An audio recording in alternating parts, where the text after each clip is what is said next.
Pourquoi je pense que le pénalty qui a été accordé à l'équipe d'Espagne a été volé? Pourquoi je crois? Parce que regardez cette vidéo. On voit très bien que le joueur français, il armait son pied pour pouvoir shooter. C'est normal. Il ne va pas dire, attends, je regarde d'abord, c'est à droite, à gauche, on n'est pas dans la circulation routière, là. Donc le joueur espagnol, qu'est-ce qu'il a fait? Il s'est mis devant pour l'empêcher de frapper. Il a le droit de le faire. Le joueur français, lui, il regarde le ballon déjà en l'air. Il le pointe du regard, là, il le regarde. Donc il ne va pas regarder qui c'est qui arrive. Lui, il joue son jeu. Le ballon, il descend, il arme son pied pour le shooter. Et bien évidemment que ça s'est fait synchroniser. Donc, il a tapé le joueur espagnol, évidemment, il était devant. Il va pas faire comme ça, ah, attends, oh, il passe. Mais non, ça se peut pas. Donc, la faute était à personne. Donc, l'arbitre, ce qu'il aurait dû faire, il n'aurait pas dû siffler un pénalty. C'est impossible. C'était l'action du jeu, simplement. Il n'y a pas forcément la faute de l'un ou de l'autre. Des fois, il n'y a pas de faute.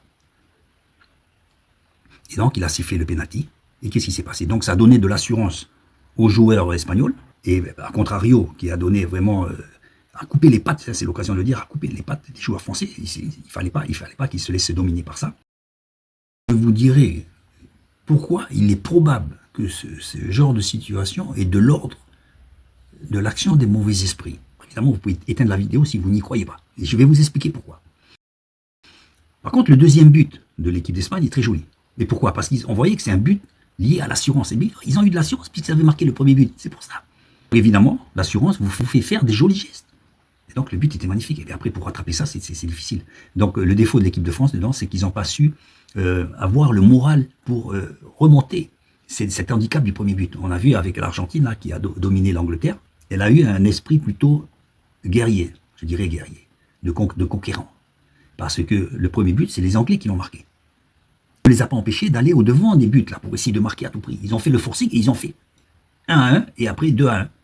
Ils ont maintenu le forcing, maintenu le pressing, et puis voilà, ils ont gagné le match. Voilà. Alors, je vais vous expliquer pourquoi je pense que les esprits sont derrière ces choses-là. Regardez ce témoignage. Je me rappelle en 1998, lors de la Coupe du Monde de football, où j'ai pu assister à la cérémonie derrière la cérémonie officielle d'ouverture. Le sport est devenu une religion. Ce que l'on voit aujourd'hui au niveau du sport, c'est que c'est juste le prolongement de l'ancien culte de Baal et de Moloch. Les gens ont gardé le même esprit d'adoration et nous avons créé de nouvelles idoles au goût de notre société.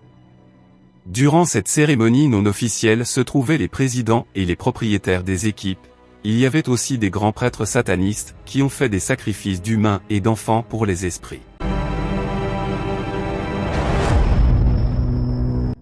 Ces participants buvaient le sang des victimes et mangeaient aussi leur cœur.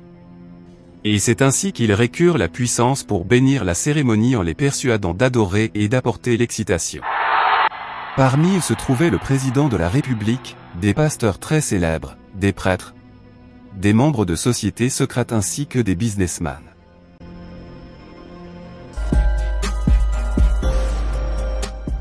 Les différents sports sont comme les différentes religions, mais la mère des sports est le football.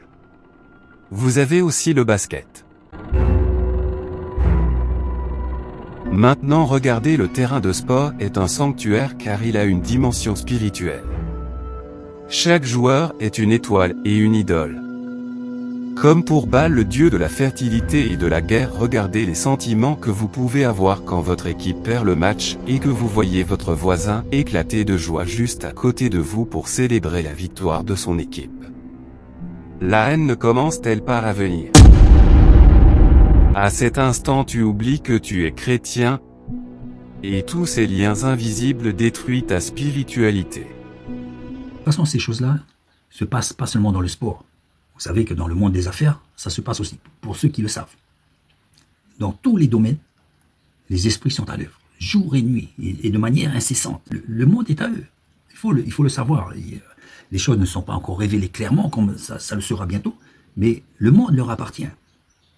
C'est le monde des mauvais esprits. L'enfer remonte à la surface, comme je le dis souvent, et c'est exactement ça. Il faut vous dire que ce n'est pas l'Espagne qui était la meilleure équipe, mais elle pouvait l'être, mais on ne pourra jamais le savoir. Or, il est fort probable que l'Espagne, l'équipe d'Espagne, eût été meilleure que l'équipe de France. C'est fort possible que la Coupe du Monde ne sera pas forcément à ceux qui jouent mieux au football. Une guerre ne soit pas remportée forcément par celui qui a les meilleures armes. qu'une entreprise ne sera pas dirigée forcément par une personne qui a le plus de capital. C'est ainsi, parce que des choses se cachent derrière notre monde. Et comme je vous le dis, seront bientôt révélées. Beaucoup de personnes se rendent bien compte que quelque chose ne va plus dans notre monde. Quelque chose est en train de se détruire. Une situation de non-retour. Et ne croyez pas que ce soit pour que la technologie soit au service de l'homme. C'est bien plutôt l'homme qui va être esclave de cette technologie. Derrière cette soi-disant façade d'amour pour l'humanité et ce soi-disant objectif de rendre plus heureux l'homme et en meilleure santé, se trouve en fait quelque chose de bien plus maléfique. Inutile de vous y étonner. Et si vous voulez plus d'explications, regardez simplement ce que nous dit les Écritures, la Bible. Merci mes amis, au revoir. Et que le meilleur gagne.